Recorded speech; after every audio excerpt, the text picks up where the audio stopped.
Good afternoon. It is 5 o'clock, 1700 hours here in Brooklyn, New York. It is the 8th day of April 2020. And it is, let's see, what else is there? That's about it, you know. And my name is Peter LaFrance, and I'm the old Growler. And the reason that I'm here is because they've closed down all the pubs, bars, taverns, watering holes, and suds buckets here in Brooklyn and New York. And it's 5 o'clock, and I usually go out and have myself a beer. So I figure if I can't go out, why don't I ask folks to come in? And I'm certainly glad you have, because it would be just terrible to be drinking by myself. And so here we are. As I say, it's April the 8th. And it's a beautiful day out there today, which is really, it's been a magnificent spring. But anyways, enough of that. As I say, I've gotten the date and time up there. And so now I'm going to reach down. Today, what do we got here? I think this is a Split Your Skull, a Broken Skull from El Segundo Brewing Company. A nice, fresh growler from the folks at the Henry Street Ale House. All right. You're not gonna be able to see this, but I'm gonna be this real simple and just pour this. I think that's pretty good. Come on, you can do better than that, Peter. All right, that's good. It's a little cloudy. And I suppose if you got a broken skull? Yeah, broken skull. If you got a broken skull, things are going to be cloudy. There's a little bit of a dust on the glass. Got some bubbles there. But it's 5 o'clock somewhere, and it is 5 o'clock in Brooklyn. So cheers and welcome to the old Growlers.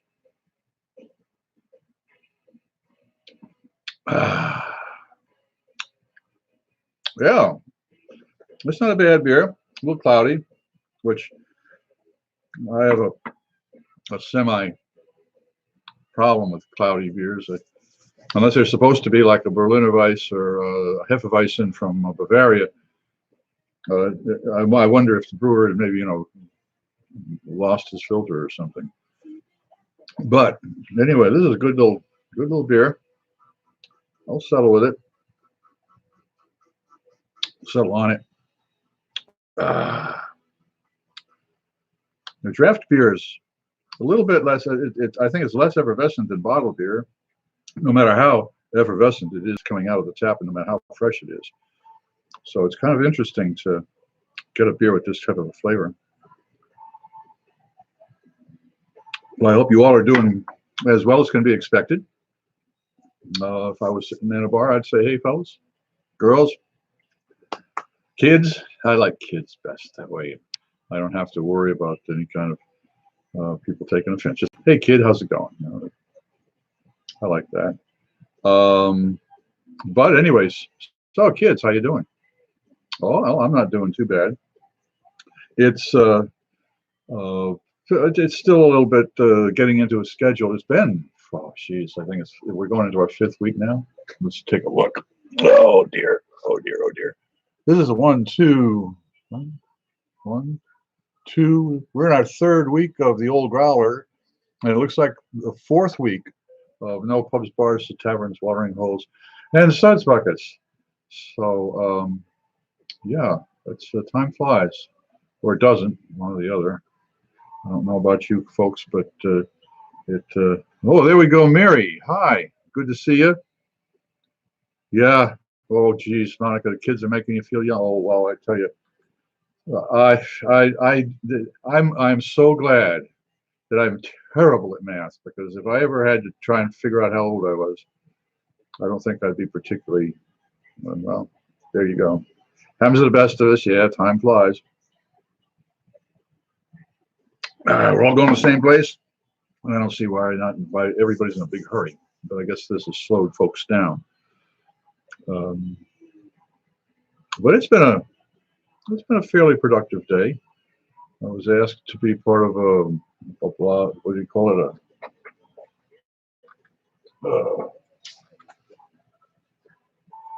Part of a webinar on beer. If I had to worry about that, I was warned that it's going to be. It'll take 30 to 45 minutes. Long time.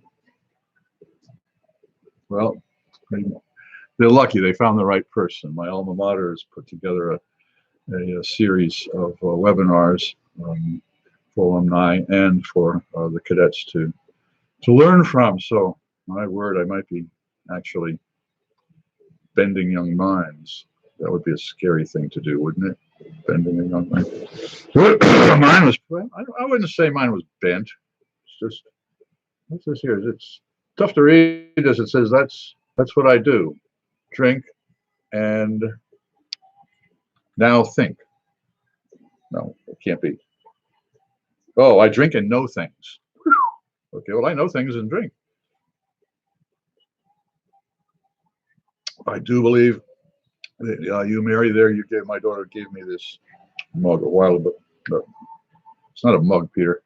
It's a beer glass, a pint glass. A while ago, and I finally unearthed it.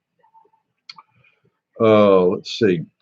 All right, well, it's we've got a small crew here together. We might as well try to start with a little bit of a tease, I guess. Here we've got fruity beers today. I reached in again into the back of the refrigerator and came up with this is Fanciest by September 15th, 2019. Okay, so it's not too bad. September. 6 months, half a year old. And this is from the Midnight Brewing Company, Midnight Brewing in Atlanta, Georgia. And it's called Current Events. And it's a session sour ale, another sour ale. Black currant, though. It's got black currant in it. There's a straight up forward black currant. And over here. Now this one, I think I might have done this before or something, but if I have, well, you're going to have to sit through it again. And if I haven't, this wonderful little site here, that's somebody with, it looks like getting their throat slashed. Oh, wonderful thing to have on a beer. Yeah, it is. A knife blade slashing a throat. Okay. It's a Glasgow Smile. And this is a Goose Ale, another bitter, with bilberry, raspberry, blueberry, heather, lemon zest, and black sea salt. Yeah. And it explains the legend over here, I think, somewhere. Or maybe on their website. But that's got a lot of fruit in it, a lot of weird stuff. And both of those I have tasted before on Meeting Expectations, which is the regular Thursday video that we get together on Thursday at the Henry Street Ale House. Jerry Scott, Jim Bennis, and myself, and we take a look at a can of beer, bottle of beer, and every once in a while, we get a visit from the spirits. Yeah, that was a good one. And we take a look at the label and read it just about like any other average consumer would do, who stops and reads. Oh, well, I thanked you anyway. I just got a note here that my daughter says, well, she didn't remember whether she gave me that beer glass or not. But anyways, yeah, the spirits stop by sometimes, and what we do is we take a look at the label, just like anybody else does, who's can read and write and cipher, and we take a look at it and read it, and we say, well, all right, what are we expecting from this can, from this bottle, or from whatever, and what does it tell us? So we say, well, it sounds like this, this, and this. So let's crack it open and taste it and see if it is. And sometimes it's not. And sometimes, well, yeah. And sometimes it is. And sometimes it isn't and it isn't. No. And sometimes, and I think that this is the most interesting thing that happens, is when you read about a beer from the label, and you see, and you have expectations of it being tasting a certain way, and it doesn't, and yet it tastes really marvelous. And if it only had another name or had been put, in a different label or something, it would have met expectations. But every once in a while, you come across one that really is really good, but it's just not what it says it was. Oh, that's not bad at all. I'm pretty sure. Because that we've tried, in fact, had Broken Skull here on the old Growler before, and I'm sure we did, mainly because it has to do with and I don't follow it, but it's something like the Ultimate Fight Club, or not, World Fight Club, or Ultimate. I think it's Ultimate Fight Club. I'm not sure, but anyways, it has one to do with the people in the cage and they beat the shit out of each other, and people like it. Um, uh, it has to do with that. One of the heroes, or one of the folks that is one of the people that crushes skulls, is he came up with this or put his name on it or something like that. So it has to do with professional fighting. And I would rather drink beer than fight. It takes too much out of me. But so, anyways, cheers and welcome to Wednesday. Yeah, already Wednesday. Wednesday. There's going to be. I got a treat for you on Friday. For those of you who are, and I'm going to have to send out the alarm or the word or whatever you do. Send out the herald and the pinter. No, it was Harold Pinter. Please don't do that. Bad joke. Never explain yourself. Anyways, there's going to be some really neat stuff to taste on Friday. I've got a John Courage was a brewery over in is a brewery in England that puts out an Imperial Russian Stout with an original gravity of 1098, which means it has probably an alcohol content of close to, I would say, close to 10, easy. So it's going to be fun to try that out, and even more fun because it was bottled in 1993. So it's 7 years old. Yeah, I told you I can't do math. But anyway, so that's going to be fun. And there's a couple of other neat little things that we can look at, talk about. And in particular, I always get back to the weather.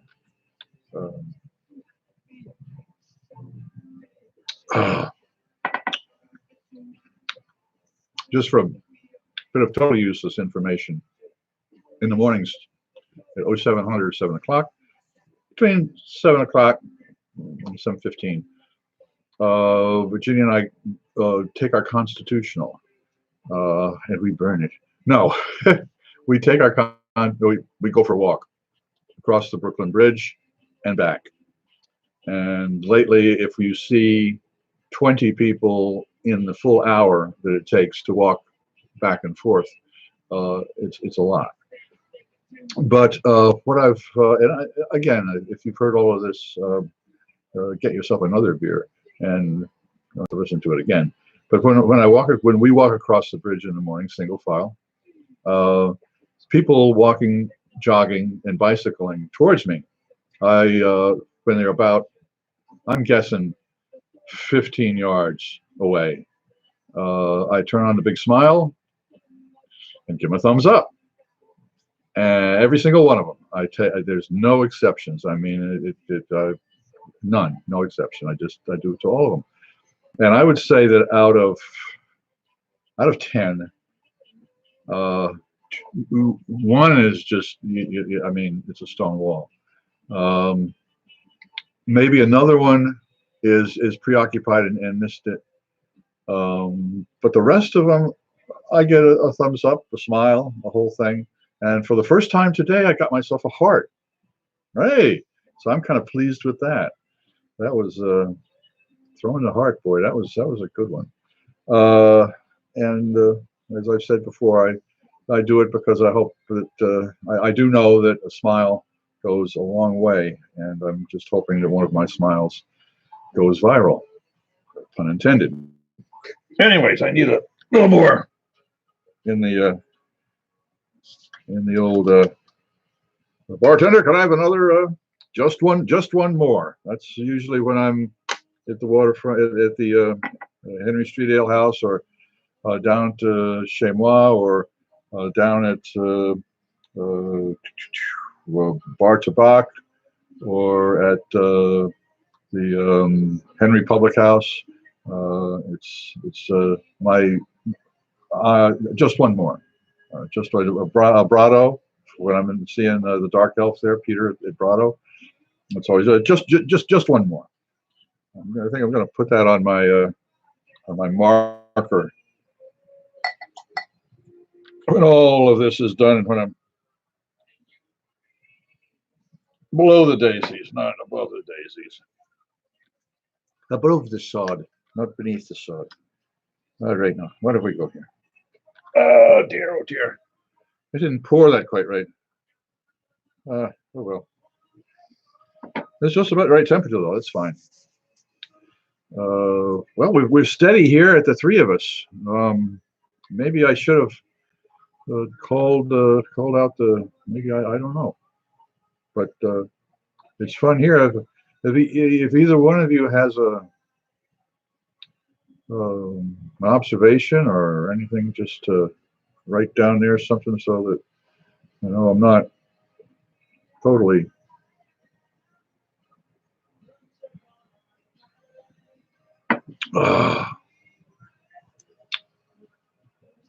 What? Okay, I'll ask you kids right now. What are you imbibing in? Let's see. What are you imbibing in? Let me know, and I'd sure appreciate it, because I like to know what folks are drinking when I drink with them. I might buy you around if it's a good stuff. We've got the tasting coming up. Yeah, that's true. I don't have any new bottles from the wall of beer. In fact, I kind of fell apart. I was going to do take those bottles down, wipe off all the dust, and try and archive them somehow. But okay, Monica's got her box wine, not too bad. A bag of Utz pretzels, and Steve drank a Bitburger yesterday. He's pacing himself. Oh well, pacing myself. Well, if he's pacing himself, man, in a race. Then I'm the rabbit, baby. I'm out there sprinting like a son of a gun. That's what I do. What can I say? I certainly don't get by on my good looks. I get by on speed. On my speed. No, on. Well, anyways, as I say, I know things when I drink beer. Oh boy. Well, why don't I pontificate for a bit on the fact that, again, that the reason I'm here is the fact that there are there's no public watering hole that I can imbibe it. There's no place to go to see people that I know and known for years. There's no place to go and swap lies and tell swat flies and tell lies. There's no place to go for, as my buddy Bob Senendella said, the art bastard. He said bars are one-act plays, and they are. They truly are. And I know that at least two of us, maybe three, two of us for sure, have known bars, been to bars, hung out in bars or restaurants that have closed, and that's fairly traumatic. It's similar to a death in the family, because you not only knew there was a place to go, but you knew the staff and the regulars, and it is and so when the entire thing goes down, it is something to think about, and how important pubs, bars, taverns, and watering holes are to our society. And not only in the United States, but certainly in the rest of the world. Um, Cultures are built, on interacting with people. It's the Thai restaurant near us had a different person there, and they're only open 3 days a week now for takeout. So it's weird. Yeah, it is. But hopefully it's a tactic that's being used is to,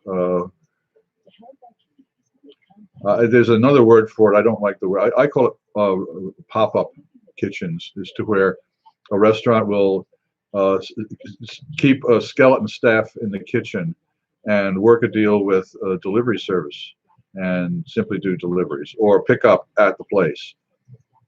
It's possible. It's a real strain on particularly places that were working on margins of 1 or 2%,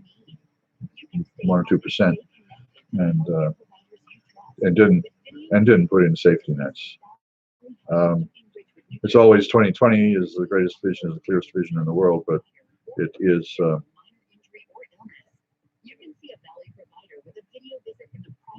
Yes, I'm gonna Mary. I gave them a nice tip. I picked it up. It felt so nice going somewhere that wasn't a grocery store, and I have to agree with that. Although I haven't been to a grocery store in a couple of weeks, for age and for old war wounds and old diseases that might have made me a little bit more susceptible. Virginia has been, we split duties. I do the cooking and she does the acquiring, the hunter gatherer, and I'm the nester. So we have, I guess it's a perfect role reversal right now, but it works. It works. And yes, oh geez, boy, as far as tips and things go, you can't tip a delivery person enough. That's for sure. But getting back to pubs, bars, taverns, etc., and how important they are.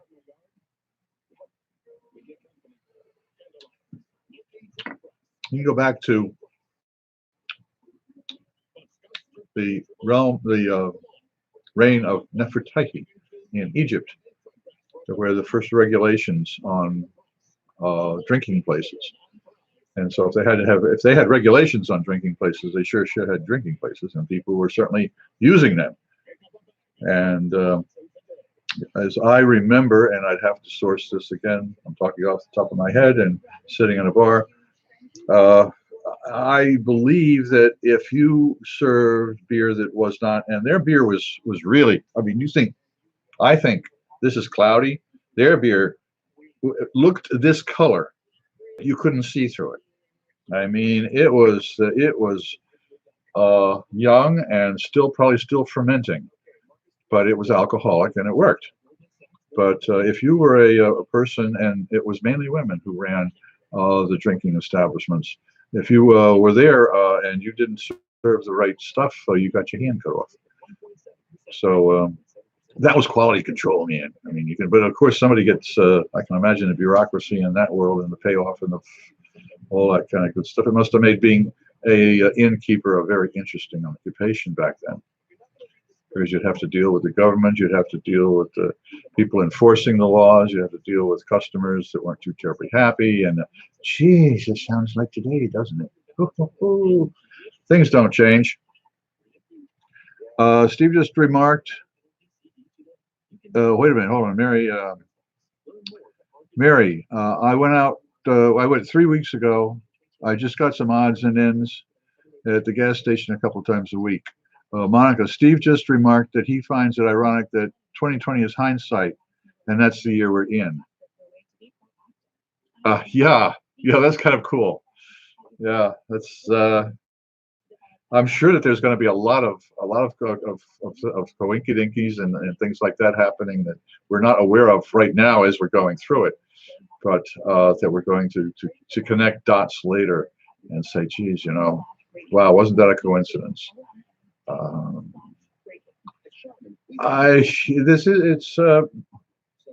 It's an interesting situation, of course. Interesting in that in particular, I suppose I'm particularly impressed, or it's making an impression on me, the reaction of people uh, on the bridge, on the sidewalks of Brooklyn, our area of downtown Brooklyn and Brooklyn Heights. Um, it is they have maintained. I mean, beyond a belief of social distancing. I mean, I've I have often wanted, but you got to be careful what you ask for. I've first of all, I've often wanted, that all the tourists would probably leave the Brooklyn Bridge alone so that I could walk on it, and now they have. Be careful what you ask for, Peter. I've always would like, to be able to walk down a sidewalk without being jostled. Uh, when people see me with my little beard, and they give me the entire sidewalk. I've had people go into the street rather than walk on the same sidewalk as me. I mean, I know I'm powerful, but I didn't think I was that influential. But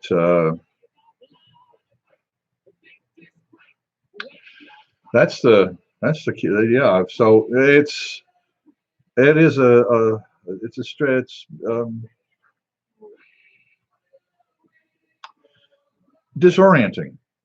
That's what I think it probably is the best to describe it. Is it's disorienting, and so finding your orientation, so picking a North Star or a direction, or knowing that the sun is, in a certain position. At least you know that, and you know that it is a certain time of day, and you know that.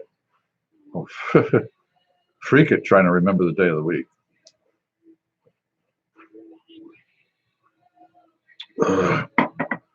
So I suppose the trick is to make a ritual out of each day. What does it say? Google Chrome video download has crashed. Oh well, I don't know what that means, but it's download. So if you guys have a problem, okay? SOS. Is there a problem? Just click a little star down there, or give me some kind of emoji or something, so that I know I'm still coming through. I'd appreciate it. Said that freaking this damn technology screws me up. Bars, taverns, challenges for tomorrow, challenges for today.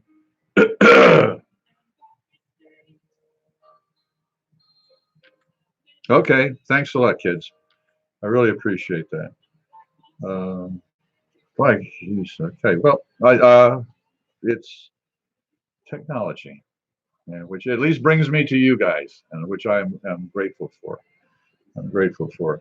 You get a chance to.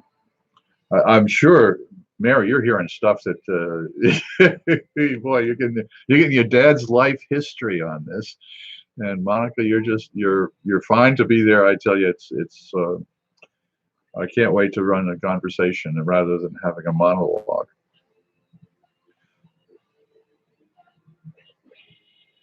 All right, let's see. We're at 5:30, 5:20. Look at the right clock, would you, Peter? 5:28. So we do have a little time to go. I'd hate to cut this off at a half hour, but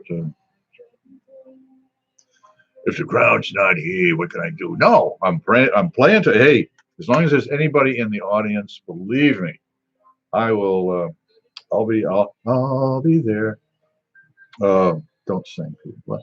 I do have a pretty good. When we're still here on Wednesday, the 22nd, I might give a rendering of Old Man River in a basso profundo, and I will have all of the words in front of me so that I can read them, and it will be straight through, and it will be a cappella. So now you know not to watch on the 22nd.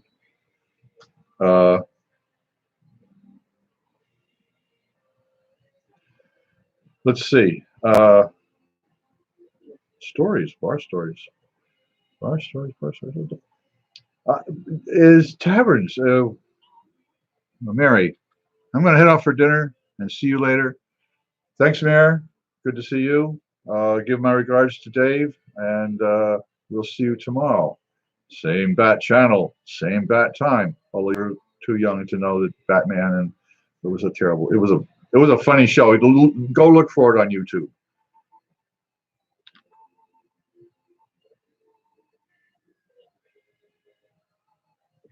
Okay, Monica. Yes, why the 22nd? I'll have to get my own. Well, because I figured I'd give you guys enough warning. I mean, and I have to tune up myself.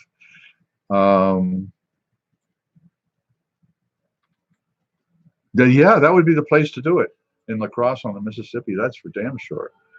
Oh wow, that's the truth. Um, wow. Well, now I'm going to have to do it. Okay. See what I talked myself into. It was funny. The last time that I tried it in public, semi-public, was at the Red Lion down on, I think it's yes, it's Bleecker Street in Manhattan, when it was a piano bar back in oh geez, I think Virginia and I don't think were we married? No, it had to have been a date. So we're talking, sometimes between 1980 and 1981. Yeah. And we went in one night, and the piano, it was a piano bar, and an elderly African American gentleman was playing piano and just doing riffs and things. People were sitting there drinking, and he hit the first keys for Old Man River, and I started to sing, and he looked at me and he said, "What key?" I says, "I don't know," and he says, "Well, start." So I started, and I managed to remember the two verses and of course the chorus. And that was the only time I ever performed in public, and I did get a round of applause. So that was fun. I've been told I have a fairly good bass voice. But anyways, food and beer, survival and beer. Well, you see, survival.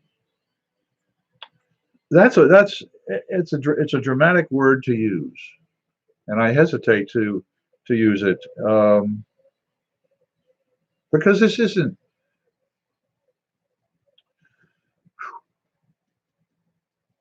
I have to personalize it, of course, but it's not. It's not the end of the world. For many of us New Yorkers, when you see the light at the end of the tunnel, it's Jersey, and then you have to know what exit. But there is a light at the end of the tunnel. I know that, and I've got one person left. Who do I have left? I've got two people left. All right.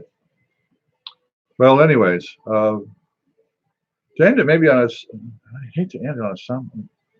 Do I want to do a tasting? No, I don't want to do a tasting. Do you want to do a tasting? Oh, okay, great. Thank you, Monica. You guys are still there. So let's see. Talking about things. Well, taverns, pubs, bars, and taverns. One of the interesting things about the development of I found one of the interesting rules that was in place in New York just after it became New York, after the British took over with not much of a fight from the Dutch, because the Dutch figured, well, they pretty much got their money, so they were out of there. And there was some kind of war between England and the Netherlands. So, but in any event, there was at one time, and I'm talking, oh, Jesus, shit, no. 1776 was the American Revolution, so it had to have been 1720s.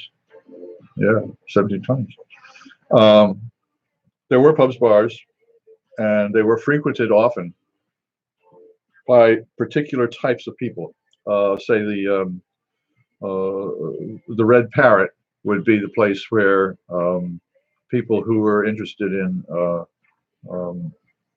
the agriculture. They were not farmers, but they handled produce coming into the city.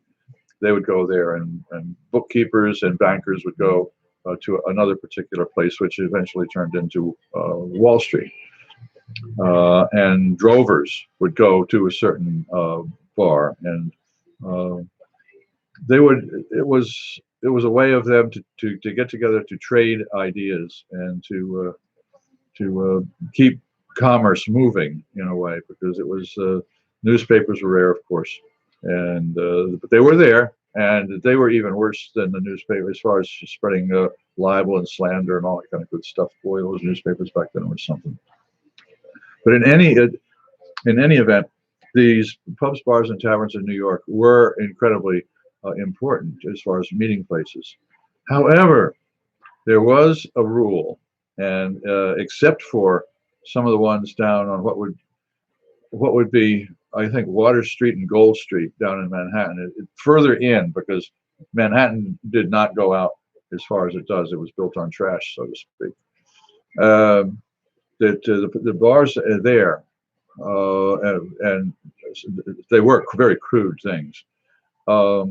They would allow sailors in to them, but you had to pay, and it was exorbitant pay, of course.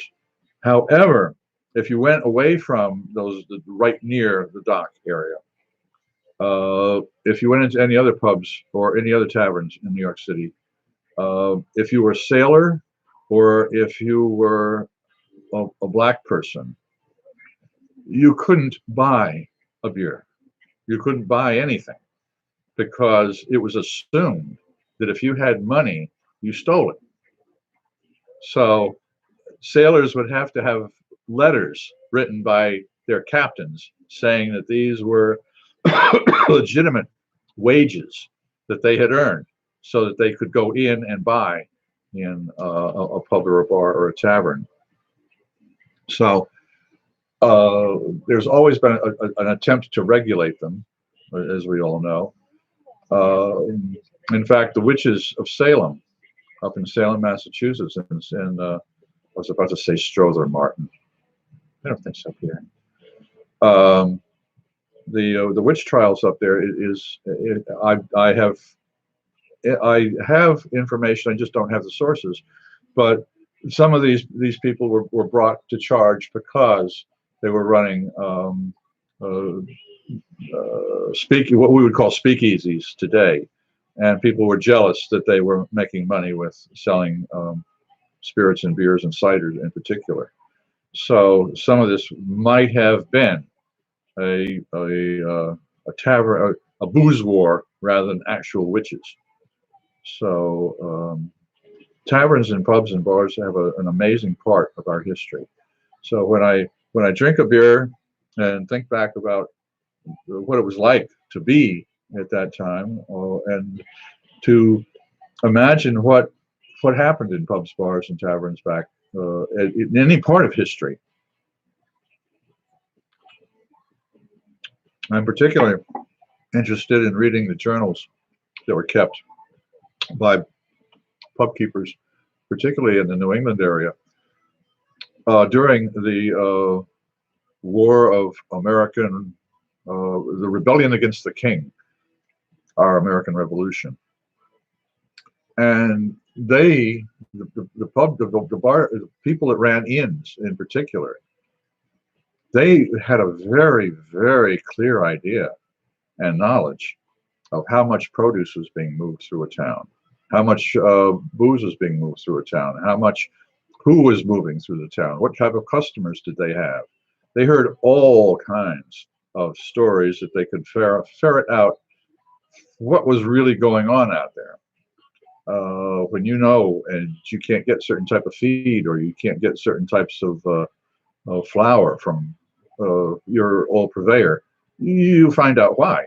And if it's being bought by somebody else, you find out who they are.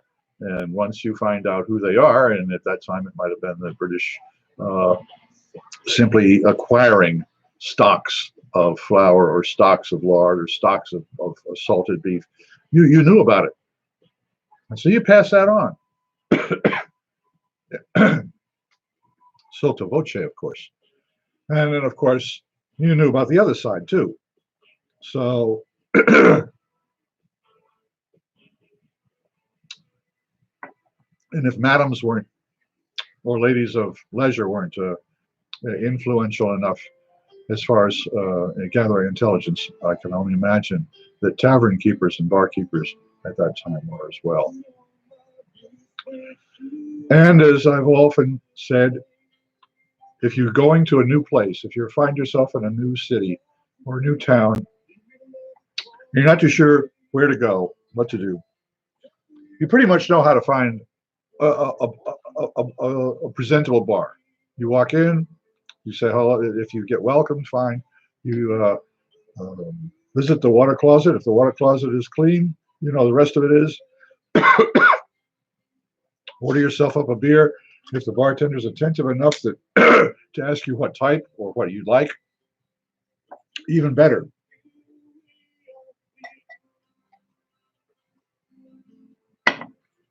But if you want to know what's going on, if you want to know what's going on in the town, if you want to know where to go for a particular type of meal, if you want to know a particular type of music that you're interested in, where's performances, ask the bartender.